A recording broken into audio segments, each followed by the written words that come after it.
Welcome to the road least traveled. My name is Suli and I'm your host. In this podcast, I share with you what I've learned in my journey of spiritual awakening, and I hope that it helps you in yours. So stay with me. Let's figure this thing out together. I had a request from one of my listeners to do an episode on how to connect with your soul on a deeper level.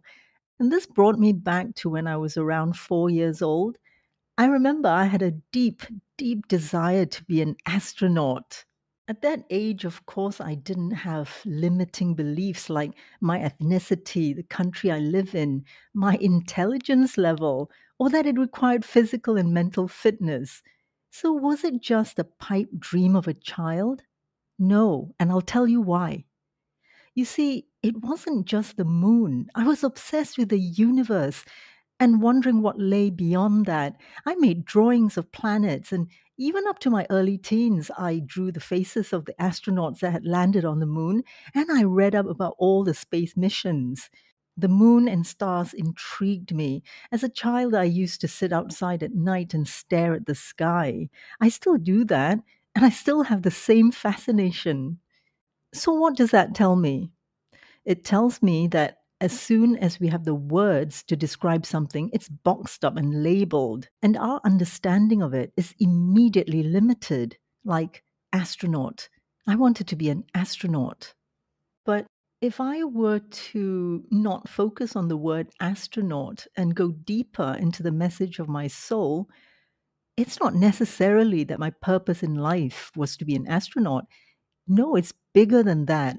It's spirituality, it's spiritual awakening to the mysteries of the universe, what it actually is, what consciousness is, and how we fit into it. You see, I knew all along, as we all do as very young children, what our purpose in life is. So it's not about searching for your purpose, rather, discovering it by peeling off all of society's conditioning, peer pressure, family expectations, of all the words that limit the inner knowing of your purpose. Truth is, there's no magic on how to connect with your soul on a deeper level. In fact, the words deeper level is already a limiting belief. It means that the connection between you and your soul is buried deep in lots of stuff, like white noise and stuff that don't really matter. When you erase all that programming and conditioning, what do you think rises to the surface? A direct connection to your soul. That's our natural state of being. Our programming and conditioning are the shackles that bind us to small ideas, small concepts, small understandings of this big, big thing. That's our soul. We're comfortable in our limitations because they can be proven, but we cannot prove the infinity of our wisdom and consciousness. That's why the infinite appears impossible, because we can't prove it. If we stick to what is proven, we stay stuck.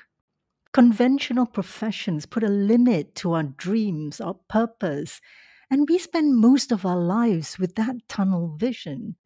Okay, we have to pay the bills. I won't deny that. For as long as we're human beings living in this physical world, yes, of course, we need to have a balance of spirituality and materialism. We can't just take off and live a spiritual life solely on faith. I mentioned it in my previous episode that God, the universe, or a higher being is not here to give us handouts. It's here as our partner.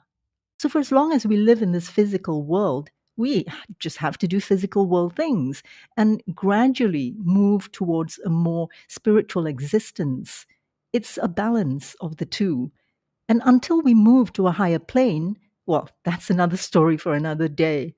So, back to your purpose in life. When you peel away all the ideas and other people's opinions, you will discover that your purpose in life is just to be you. All else will fall into place. So the question is, who are you? What do you believe in and love? What were you passionately interested in when you were very young?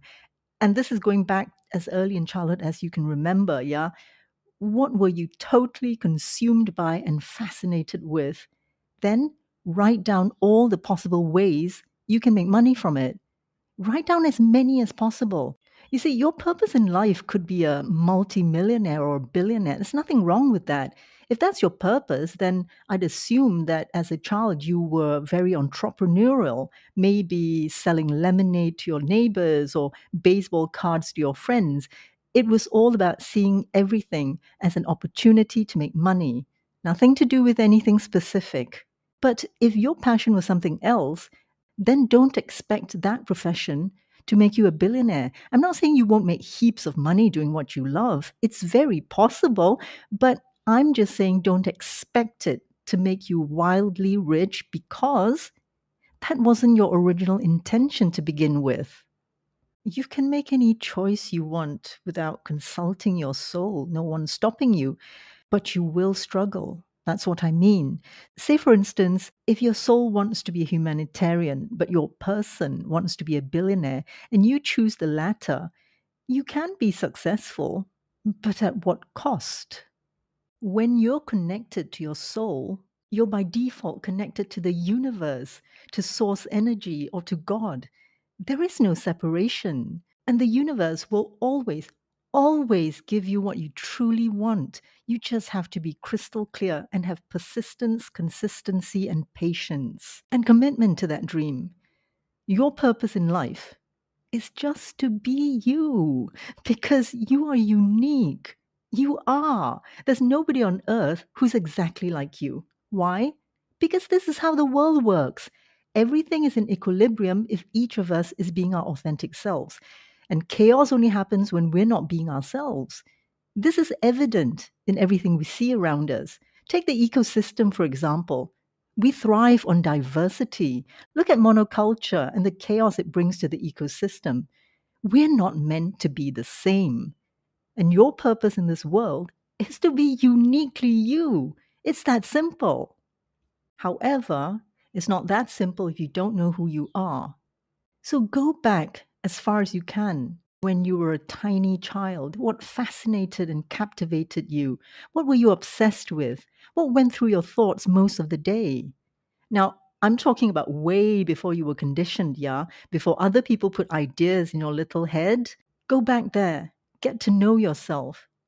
Listen, your soul loves you unconditionally. Your soul gets excited when you do something you love.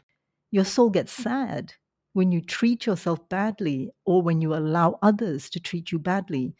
And it gets disappointed when you're horrible to others. But it'll still love you unconditionally because it really has tremendous hope and belief in you. In my next episode, I'm going to give you some tips on how to connect to your soul, okay? In the meantime, remember, stop searching. Instead, discover.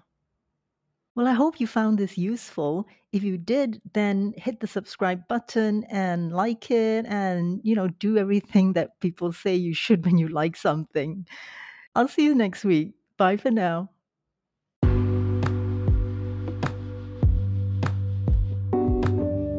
Thank you for listening. If you found this of value, please follow and share it.